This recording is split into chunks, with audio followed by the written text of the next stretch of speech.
Hi guys horror movie आपके लिए part काली रात का रहस्य। ये कहानी एक छोटे से गांव की है जहां एक प्राचीन मंदिर के पास एक पुराना पेड़ खड़ा था। गांव के लोग कहते थे कि उस पेड़ के पास रात में कोई नहीं जाता क्योंकि वहां कुछ अजीब और डरावनी घटनाएं होती थीं। गांव का एक युवक रवि इन कहानियों को बस अंधविश्वास मानता था। वह साहसी और जिज्ञासु था और उसे विश्वास नहीं था कि किसी पेड़ के पास जाने से कुछ बुरा हो सकता है। एक दिन उसने अपने दोस्तों से कहा, आज रात मैं उस पेड़ के पास जाकर देखूंगा कि आखिर वहां क्या है। उसके दोस्तों ने उसे समझाने की कोशिश की पर रवि ने किसी की नहीं सुनी। रात के अंधेरे में चांदनी की हल्की रोशनी में वह अकेला उस पेड़ की ओर चल पड़ा। रास्ता सुनसान था और हवाओं की सरसराहट ने वातावरण को और भी भयावह बना दिया। पेड़ के पास पहुंचते ही रवि ने महसूस किया कि हवा अचानक ठंडी हो गई है। वह पेड़ के पास खड़ा हो गया और चारों ओर देखने लगा। सब कुछ सामान्य लग रहा था। रवि ने सोचा शायद ये सब सिर्फ एक भ्रम है, पर तभी उसे पेड़ के पास एक हलचल सुनाई दी। वह ध्यान से सुनने लगा। उसे एक धीमी सी हंसी सुनाई दी, जैसे कोई उसके पास ही खड़ा होकर हंस रहा हो। वह पीछे मुड़ा, पर वहां कोई नहीं था। रवि ने सोचा कि यह सिर्फ उसकी कल्पना हो सकती है। उसने अपने डर को काबू में करने की कोशिश की और पेड़ के पास बैठ गया। पर जैसे ही वह बैठा, उसने महसूस किया कि उसके पैरों के पास कुछ हिला। उसने नीचे देखा तो पाया कि एक पुरानी किताब वहां पड़ी है। किताब बहुत ही पुरानी लग रही थी, जैसे वह सदियों से वहीं पड़ी हो।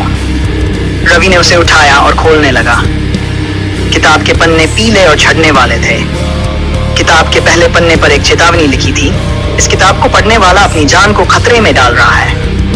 रवि ने इसे मजाक समझा और पन्ने पलटने लगा, पर जैसे ही उसने कुछ और पन्ने पलटे, उसे अजीबोगरीब चित्र और मंत्र दिखाई देने लगे।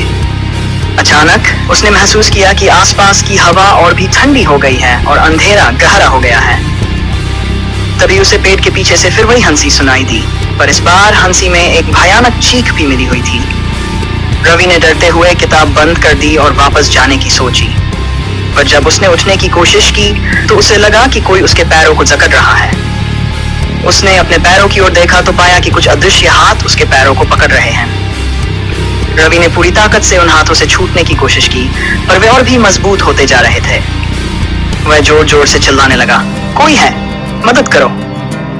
पर उसकी आवाज वहां के घने जंगलों में ही गुम हो गई। उसे एहसास हुआ कि यहाँ उसकी मदद के लिए कोई नहीं आएगा। वह डर के मारे बेहोश हो गया। सुबह गांव वालों ने देखा कि रवि गांव के मुख्य चौराहे पर बेहोश पड़ा है। उन्होंने उसे उठाया और उसके घर ले गए। जब रवि को होश आया तो उसने अपनी पूरी कहानी सुनाई। गांव के बुजुर्गों ने उसकी बात सुनकर कहा, वह पेड़ वास्तव में श्रापित है। सदियों पहले यहाँ एक तांत्रिक ने उस पेड़ के नीचे कई बलिदान दिए थे। उसकी आत्मा आज भी उस पेड़ के पास भटकती है।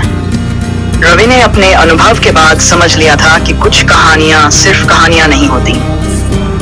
उसने उस दिन के बाद कभी भी उस पेड़ के पास जाने की हिम्मत नहीं की। गांव वालों ने उस पेड़ के चारों ओर एक दीवार बना दी और किसी को भी वहां जाने से मना कर दिया। इस घटना के बाद गांव में किसी ने भी उस पेड़ के पास जाने की कोशिश नहीं की।